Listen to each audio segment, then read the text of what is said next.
প্রিয় শিক্ষার্থীরা, আজকের এই ভিডিওতে দশম শ্রেণীর প্রশ্নবিচিত্রা ভলিউম 2 এর মডেল কোশ্চেন পেপার 14 এর সমস্ত ধরনের এমসিকিউ ও এসএকিউ প্রশ্ন উত্তর নিয়ে আলোচনা করা হবে। তো যাওয়া যাক প্রথম প্রশ্নে। অপূর্বের জন্য আরদালি আগে থেকে কি রেখে গিয়েছিল? জল ও পান। নদের চাঁদ কর্মস্থলের নিকটবর্তী নদীটিকে কত বছর ধরে চেনে? 4 বছর ধরে। ও মরিয়া হয়ে বলল, ও হলো অমৃত। বেঁধে বেঁধে কথাটির অর্থ হলো সঙ্গবদ্ধভাবে থাকা। পিঙ্গল তার তস্ত্র জটায়। পিঙ্গল শব্দের অর্থ কি? পিত আভাযুক্ত ঈষৎ রক্তবর্ণ। আঁকড়ে ধরে সে খড়কুটো। এ নেশা পেয়েছি আমি শরৎদার কাছ থেকে। বক্তাকে? শৈলজানন্দ মুখোপাধ্যায়। অল্পবিদ্যা যে ভয়ঙ্করী তার প্রমাণ লেখক যেভাবে পেয়েছেন তা হলো ওজন গ্যাস স্বাস্থ্যকর। পাশ্চাত্য দেশের তুলনায় এদেশের কাদের বৈজ্ঞানিক জ্ঞান নগণ্য? জনসাধারণের। আজ্ঞা কর দাসে শাস্তি নরাধামে। রেখাঙ্কিত পদটি হলো কর্মকারক। ব্যুৎপত্তি অনুসারে কারক শব্দটির অর্থ হলো যে করে। ক্রিয়ার বিপরীত প্রতিক্রিয়া, এটি কোন সমাসের বৈশিষ্ট্য? অব্যয়ীভাব সমাস। 80-20-80-তে 20 যার, এটি কোন সমাসের উদাহরণ? ব্যাধিকরণ বহুব্রীহি।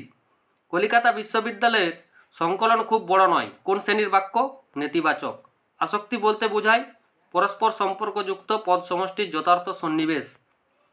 শ্যামার নরম গান শোনা গিয়েছিল, কোন বাচ্চে? ভাব বাচ্চে। কর্মবাচ্যের ক্রিয়া যা হতে পারে না অকর্মক। 2 দাগের প্রশ্নগুলি। কিন্তু তোমার বাপু একটা ভুল হয়েছে। কার কোন ভুল হয়েছিল?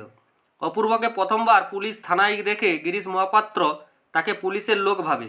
দ্বিতীয়বার রেল স্টেশনে তাদের দেখা হলে অপূর্ব তার ভুল ভাঙাবার জন্য তাকে এই কথা বলে। মানুষ যেমন কাঁদে, কে কেন কেঁদেছিল? নদের চাঁদের দেশের ক্ষীণ স্রোতা নির্জীব নদীটি অনাবৃষ্টি বছরে প্রায় শুকিয়ে যাওয়ার উপক্রম করেছে দেখে নদের চাঁদ কেঁদে ফেলেছিল। ছেলেরা খুব খুশি। কেন ছেলেরা খুশি হলো? গ্রাম প্রধান ঘোষণা করেছিলেন যে অমৃতের নাম হলো অদল ও হিসাবের নাম হলো বদল। এই কারণে গ্রামের ছেলেরা খুব খুশি হয়েছিল। মেসো তেমনি করুণার মূর্তিতে বলেন। মেসো কি বলেছিলেন? মেসো করুণার মূর্তিতে বলেছিলেন তিনি তপনের গল্প পত্রিকায় ছাপিয়ে দেবে, কারণ সন্ধ্যা তারা পত্রিকার সম্পাদককে তিনি গল্প ছাপানোর অনুরোধ করলে সম্পাদক না করতে পারবেন না। আজ তোমাদের একটা জবর খেলা দেখব। জবর খেলাটি কি? হরিদা হিমালয়বাসী সন্ন্যাসীর গল্প শুনে জগদীশবাবুকে ভেলকি দেখিয়ে উপার্জনের কথা ভেবেছিলেন। সন্ধ্যাবেলা জগদীশবাবুর বাড়িতে হরিদা একমাখা শুকনো সাদা চুল, ধুলো মাখা পা, অদূরে গায়ে সাদা উত্তরীয় ও সাদা থান পরে বিরাগীর অভিনয় করেছিলেন। এটিই ছিল জবর খেলা। সেখানে উপস্থিত তার বন্ধুরা এবং জগদীশবাবু হরিদাকে চিনতে পারেনি। 2.2 দাগের প্রশ্ন। ঘুচাবো এ অপবাদ। কিভাবে বক্তা অপবাদ ঘুচাবেন? বক্তা ইন্দ্রজিৎ রামচন্দ্রকে হত্যা করে অপবাদ ঘুচাবেন। নগ্ন করলো আপন নির্লজ্জ অমানুষতা। কিভাবে নির্লজ্জ অমানুষতা প্রকাশ পেল? সাম্রাজ্যবাদী শক্তি আফ্রিকার উপর নির্মম আক্রমণ করেছে, অত্যাচার চালিয়েছে। তাদের এই শোষণের মধ্য দিয়েই প্রকাশ পেয়েছে নির্লজ্জ অমানুষতা। পদ্মাবতী রূপে কাকে হারাতে পারবে বলে মনে হয়েছে? সিংহর রাজকন্যা চিতরের রানী পদ্মাবতী এতটাই রূপবতী যে সমুদ্রকন্যা পদ্মার মতো তার রূপের কাছে অপ্সরা রম্ভার রূপ লাবণ্য যেন ম্লান হয়ে যায়। অস্ত্রের বিরুদ্ধে গান। কবিতায় উল্লেখ্য পাখিদের নাম লেখো। কবি জয় গোস্বামীর অস্ত্রের বিরুদ্ধে গান কবিতায় সরাসরি উল্লেখিত হয়েছে 3টি পাখির নাম, যেমন শকুন, কোকিল, এছাড়া পরোক্ষ ময়ূরের নামও এসেছে। আমি চলে গেলাম দূর দূরে। কে কেন দূরে চলে গেলেন?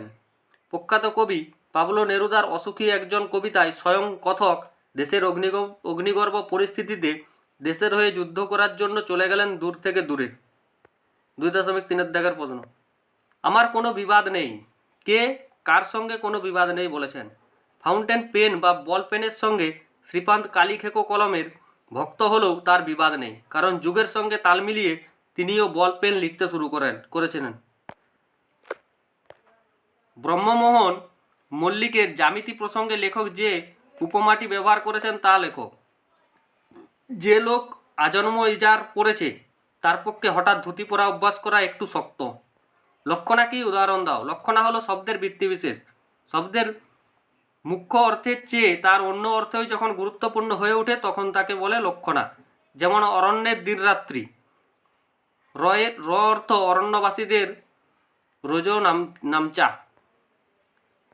আমার ফেরার পথে কোনো পুকুরে তা ফেলে দিয়ে আসতাম। কি ফেলার কথা বলা হয়েছে? লেখক শ্রীপান্ত যে কলাপাতায় হোমটাস্ক করে নিয়ে গিয়ে মাস্টারমশাইকে স্কুলে দেখাতেন সেগুলি বাড়ি ফেরার পথে পুকুরে ফেলে দিয়ে আসতেন। 2.4 দেখার প্রশ্নগুলি। দ্বিকর্মক ক্রিয়ার উদাহরণ সহ সংজ্ঞা দাও। যে ক্রিয়ার দুটি কর্ম থাকে তাকে দ্বিকর্মক ক্রিয়া বলে। যেমন শিক্ষক ছাত্রদের বাংলা পড়াচ্ছেন, মা শিশুকে দুধ খাওয়াচ্ছেন। উজ্জ্বকর্তা ও অনুক্তকর্তার মধ্যে পার্থক্য কী? বাক্যের কর্তা উজ্জ্ব থাকলে এ ধরনের কর্তাকে বলা হয় উজ্জ্বকর্তা। উদাহরণ: এসো, কর্তা তুমি উজ্জ্ব। অপরদিকে ভাববাচ্যে কর্তা প্রধান রূপে উক্ত হয় না বলে তাকে অনুক্ত কর্তা বলে। উদাহরণ: আমার যাওয়া হবে কি করে। সমাসের দেহ গঠনে অঙ্গগুলি কি কি? পূর্বপদ, পরপদ, ব্যাসবাক্য। গায়ে হলুদ শব্দটির ব্যাসবাক্য সহ সমাস লেখো। গায়ে হলুদ দেওয়া হয় যে অনুষ্ঠানে, সমান গায়ে হলুদ। অলপ বহুব্রীহি সমাস। তুমি এলে আমি যাব শর্ত সাপেক্ষ বাক্যে রূপান্তরিত করো। যদি তুমি আসো তবে আমি যাব। ছেলেটি বাড়ির শুকনো উঠানে সাঁতার কাটছে। বাক্যের কোন শর্তটি পূরণ হয়নি? যোগ্যতা। মেসোতপনের গল্পটিকে আগাগোড়ায় কারেকশন করেছেন। কর্মবাচ্যে রূপান্তরিত করো। মেসোর দ্বারা তপনের গল্পটি আগাগোড়ায় কারেকশন করা হয়েছে। বাংলায় প্রচলিত শব্দবিভক্তির সংখ্যা কটি? উদাহরণ দাও। বাংলায় প্রচলিত শব্দবিভক্তি মূলত 5টি, যথা এ, কে, রে, র, তে। এছাড়া রয়েছে শূন্য বিভক্তি। নিমাইবাবু চুপ করিয়া রহিলেন দৃষ্টান্তটি কোন বাচ্যের কর্তৃবাচ্য? নিমাইবাবু চুপ করিয়া রহিলেন দৃষ্টান্তটি কোন বাচ্যের? কর্তৃবাচ্যের। কর্মবাচ্য থেকে কর্তৃবাচ্যে রূপান্তরের একটি পদ্ধতি উল্লেখ করো। কর্মবাচ্যের দ্বারা দিয়া, কর্তৃক প্রভৃতি অনুসর্গ কর্তৃবাচ্যে লুপ্ত হবে।